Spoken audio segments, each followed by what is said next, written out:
MadMikeey Gaming. Is it shit I'll never play? Or is it shit I've already played? Can't figure it out this week. But I'm really, really mad. G'day gamers, MadMikeey here with another week's edition of Shit I'll Never Play, the weekly show where I'll show you games that I bought this week that I probably will never play. They're just going to go in a room, collect some dust, you know, those sorts of things. Also go through what I've been doing this week in relation to gaming, as well as you can see on the little start at the beginning, I'm a bit angry, so we'll sort of delve into depth in with that. So what I've been doing this week? This week I was a bit sick towards the start of the week, Monday, Tuesday, mostly Sunday as well. What I got told, I had a virus on my vocal cords, never had that one before, and the doctor said I can't offer you anything but sympathy, 2 days off, so rest up on this. So I've been resting here all week with my boy Yoshi, in case you haven't seen him. Oh, I love you, Yoshi. And so basically, after I finished binge watching Wayward Pines, which is an awesome show, by the way, I think you should watch it. I walked over because I didn't want to go too far. I was cold. I was probably had a bit of the flu as well. Just went over and Overwatch was sitting in there. Now, not being the biggest first-person shooting fan in the world, I do like a bit of story. I don't play a lot of multiplayer games, so I sort of delved into that. Hadn't played it for a while. I was only like a level 5 or a level 6 the last time I'd left it. So I'd sort of initially just played it for the first night, got over it and moved on to something that was probably story-based, but I can't remember. And so I started playing that, and when I was first playing, I was just playing as Black Widow and whatever the big ape's name is. His name's not sort of jumping out at me at the moment. So I went back to what I knew, started playing that, was having a bit of fun, but I'm like, you know what? After about half an hour, I was like, okay, I need to try something new. These players have got to be different. So I started trying out with Tracer, Diva, the big tank who displays a big shield in front of you, so you take a lot of the damage, and you got a big friggin' it doesn't do that. And then, so I was having some success with these players. I was having a couple of good rounds. So they've really worked out the balancing. And I think I read that there was a balancing patch coming out today for a couple of players. And then I started playing as this one with, again, I don't know the names yet, so bear with me. She's got a big rocket launcher, she flies. So I was getting like 15, 19 kills per round, saving the objective and whatnot. So really got back into it. Now, then on the Monday night, my friend Rebecca Beck, really nice person, who's on the Facebook page, she actually posted up that she'd just binged all the way from Assassin's Creed 2 to the end of Revelations, and she needed a break from Assassin's Creed. So there was a big thread of what games she should be playing. And sort of I suggested a couple of games, and she's like, no, I don't have that, blah, blah. And then Dragon Age came up, and I'm like, you know what? I hope BioWare doesn't hear this. I haven't finished Inquisition! Well, I have finished the single player. I promise you that.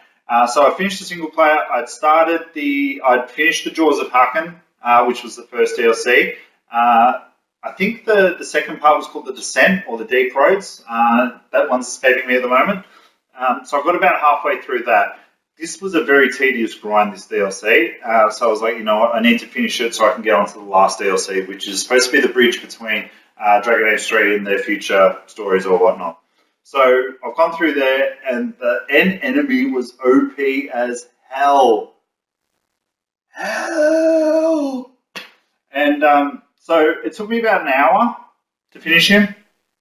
A couple of trips back to camp to be able to switch over my characters. So I finally got the formula right with the characters, but every time you went to switch, you had to go back. Now, don't get me wrong, the final area was one of the most beautiful vistas that you will see in a game, probably since Mass Effect 2 or sort of your Uncharted games.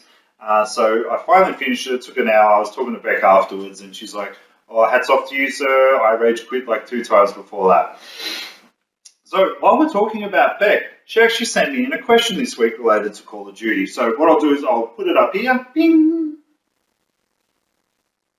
if you want to have a read about it, just read it. She's just generally asking about Call of Duty, Infinite Warfare, why the fans are never happy and whatnot. So basically my thoughts on this is that Call of Duty as a franchise, for me, she thinks that I'm not a Call of Duty fan. I am a Call of Duty fan. I'm just not a fan of multiplayer games, as I just said before. So with multiplayer games, I don't want all these little turds going, oh, your mum's this, your mum's that, fuck you, shit this, blah, blah. Did your mum find the 10 cents on the tabletop and blah, blah. I don't want to hear these people. I know you can mute them, I really do, but it's just annoying. I don't like it. Multiplayer, especially if you're going to get invested in multiplayer in Call of Duty, you buy the base game, which is $100. If you get the collector's edition and stuff like that for bonus things, okay, you're putting up about 120 Australian, $60 US, $80 US, however you want to look at it.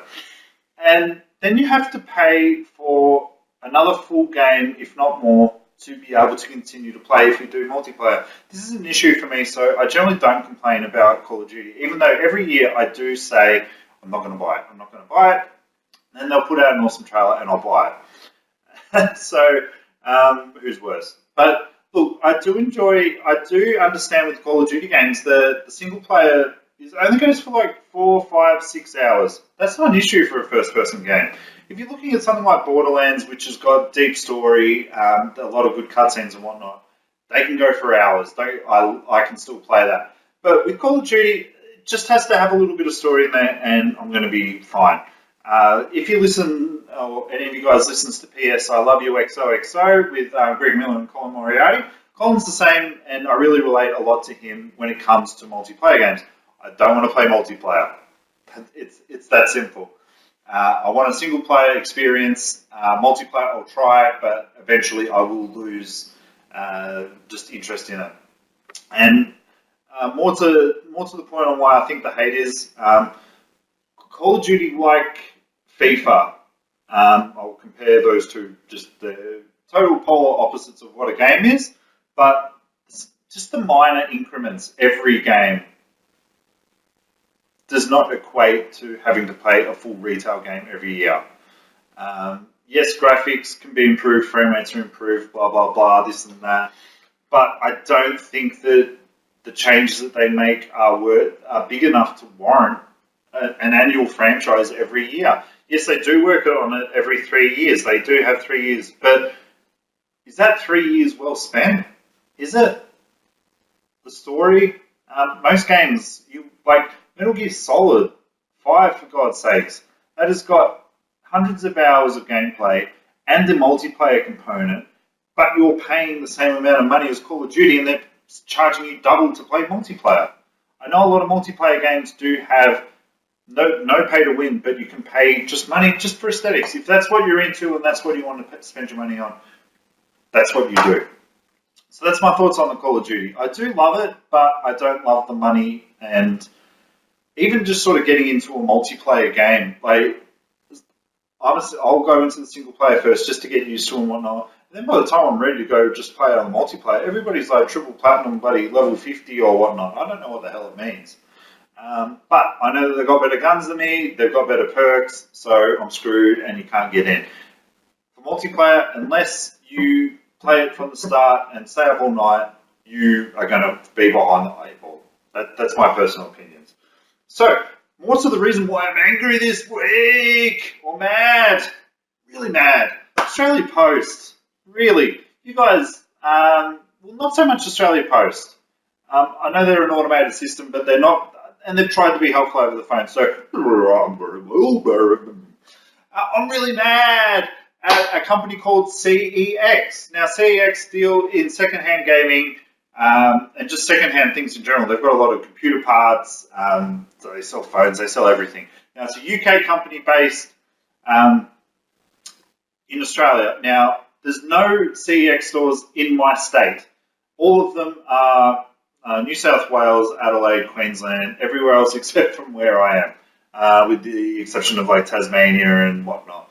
So basically, when you order games off of there, now that I'm not going to hate on them too much because their gaming prices are very reasonable.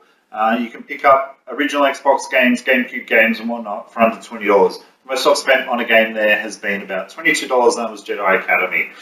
So I got one game, Driver Parallel Lines, which got delivered last week, which you would have seen in last week's show. And so I'm waiting for the other two. Now, I'm looking at the tracking number, and they're just going backwards and forwards between these same few postage areas. And I'm like, well, what the hell? So then I look at the what's it called, the invoice that they've sent me, and they've totally butchered my address. There's no street number, no street address. They've got the suburb with a different postcode. Now, I've never changed this on their website. And even in their policy, they say, if you pay by PayPal, we will use the address in your PayPal address. Now, that has never changed either. So I don't know how they stuffed this up so much, but these guys, their social media, their email, they all operate out of the UK. So that means when I'm awake, they're asleep. When they're asleep, I'm awake. So getting in contact with these guys is terrible. And also their retail stores, no phone numbers. How the hell do you bloody operate a retail store without a phone number? I did Google their number one time, called it up. I'm like, oh yeah, I've tricked them now. Yeah. Hi, Centre Management. I'm like, oh Jesus, jumped up. Hi, is this CEX? Oh no, sorry, it's Centre Management. Okay, can you put me through to CEX store? Oh, sorry, they don't have a phone number. No freaking phone number. My God. So I've been backwards and forwards for the last 2 weeks with these guys, trying to get my mail. Trying to get them in contact with Australia Post, because Australia Post won't redirect from my perspective. And I'm having no luck. They keep emailing me back. There's one guy who, after a week, finally is sort of keeping in the loop. So I'm still having trouble contacting them. Please ask for your patience. I'm running out of patience, guys. This is not how you operate. So I don't know whether to put in a PayPal dispute or whatnot. But I really want these games. I got them dirt cheap. It was probably about sort of $45 for about 10 games. So I want these games, but I know that I'm not going to get them at the end of the day. They said that it goes back to a warehouse and you'll get your refund, but I haven't got a refund yet, funnily enough. Anyway, let's get into the shit that I have played this week. No, I haven't played it. Or have I? So, first game on the Xbox, Dead or Alive Extreme Volleyball. Now, this is probably my most favourite volleyball game, probably behind Beach Strikers on the GameCube. This game had everything. It has beautiful graphics, beautiful chicks, awesome volleyball gameplay. It had multiplayer on there, which was local, which I used to play with my friend Debo, who I mentioned last week. And it had a few mini players, collectibles, just full on OCD. This is a good game for me. I love this game. So I have played it before. Now, all the continuing on DOAs slowly take away something out of it, which makes this game the most awesome tacular DOA extreme volleyball game there is on the market. So with 2, they added in like jet ski riding, racing, and a few other things, but they took out the multiplayer, the local. So it wasn't what I was after. Now with 3, they've like taken out the racing, taken out the multiplayer, and taken out casino stuff. Like there is still some casino stuff, but it's just not where it should be. If you're going to get the DOA volleyball games, get that one. That was the best one. Next up now, these next few games I've already got digitally. So, long story short, I'm very up and down every now and then. So, it got to a point where I had a good computer and I got rid of a lot of my Xbox games. Or I just got rid of games in general. I just get in that mood where I'm like, you know what, I'm just going to go digital. So I started buying stuff off of the Xbox store to get rewards back because they give you rewards.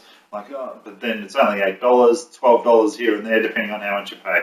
So I'm now in the process of, even though I've got them digitally, I want them physically. So let the train begin to Freedom Town. So, first one that I got was on the Wii U, Assassin's Creed Black Flag. Now, for me, this is the definitive edition of Black Flag. And the graphics are nowhere near on par as the PlayStation 4 nor the Xbox One. But just the beauty of actually playing it with no map, no weapons, no health bar, and just looking at the all-encumbering beauty of what is the Caribbean, as well as in Assassin's Creed 3. It is so much better on there. Because you've got everything on the gamepad. So you don't have to, if you want to look down, you want to mark a spot, you just go down there and then you look back up and then it's all there right in front of you. Really is, Assassin's Creed games on the Wii U is really good, just minus the graphics. So if you're not a graphics whore, then it's a good game. Next up, Halo the Master Chief Collection. I did buy this digitally just because it's a series that I know that I'm going to play. So it's got the HD remake of 1. They redid 2 graphically for this one, and they bumped up the visuals just minorly, just really frames per seconds for 3 and for 4. So, and it had all the multiplayer maps. Any self-respecting Halo fan has got this. So I just wanted to get the actual physical copy of that one. Next up, another game that I'm really a big fan of and I've got digitally, Forza Horizon 2. When Forza Horizon 3 got announced and it was Forza Horizon Australia, I was like, oh yeah! But I really love this game. I love the soundtrack on the games. The racing it's not as lifelike as your normal Forza games, but it's arcadey enough that it's for somebody that enjoys a good racing game and beautiful vistas like me to enjoy. So I'm really glad I got that one. And the last one of shit that I've already played, Final Fantasy Type 0. Now, this was supposed to be a HD game. It is... No, they did a very bad job of porting this game. It was originally a PSP game, and then they've put it up. So there's not much you can really expect, but the gameplay is there. It's definitely there. It's not your normal from Final Fantasy to Final Fantasy X turn-based style. It's more like your Final Fantasy 12, where you've got the beep, the stringy dings that link you, and then you attack them, and you actually get to switch. So it's actually a pretty cool game. And there's a lot of that, and there's some like army RTS sort of elements to it. So it's very different. I probably will get back into this, but as long as Final Fantasy is involved, that one's going to get done first because this couch is going to get a workout when that comes out. And next up game, I have not, the first one of the shit I haven't played this week. So Payday 2, the Crime Wave edition on the Xbox. Guy was just seemed like he was selling them. He's all off cheap, so I got them all for like under $10. A multiplayer game, not big, but I did actually play this, the first one on PC. Had a bit of fun with it. So guys, I'm assuming that nobody is still playing this game. I haven't seen anybody on my Xbox account playing it. But if you do have it and you do want to play it, hit me up. I'm always up for actually playing with people that I know, because I know that they're not turds talking about my mum. Last one, Far Cry Primal. Now, I initially had no intention of actually buying this game. I played the third one on the PC and sort of got probably about 3/4 of the way through that. And then, obviously, Squirrel, something took my mind off of it. And I got 4 for free after the whole Assassin's Creed Unity debacle, where they were like, well, if you bought the game and you bought all the season pass, we're going to give you a free game because of how bad the game came out released. So I've only played a little bit of that. Didn't really jump out at me. But from what I've been told, this is a really good game. Big George, not Boy George, Big George, my mate. He just he was trying to sell me on this game, and he finished it, I think. And so then he said, look, and I said, hey, were you thinking of trading it in? He's like, yeah, I was. And I said, look, whatever eBay are going to give you, I'll just give you the cash for it. So I finally got around to it. Don't know when I'll get around to this game or if I will, but probably want to play 3 and 4 first. But I'll probably check it out just to see what it's like. But that's it for this week. Guys, really appreciate your support and whatnot. Check out the Facebook channel and whatnot. And look, I hope you have a really great game gaming. I was a bit early this week, but that's because I have a few things that I'm doing this weekend, so I'm not going to have time. Look forward to next week. We're going to have the new Xbox S with that beautiful white finish. Probably do an unboxing of that. In other news, my gaming room construction is commencing in the next sort of 2 to 3 weeks. So guys, hope your gaming this week is great. Peace out. Woo.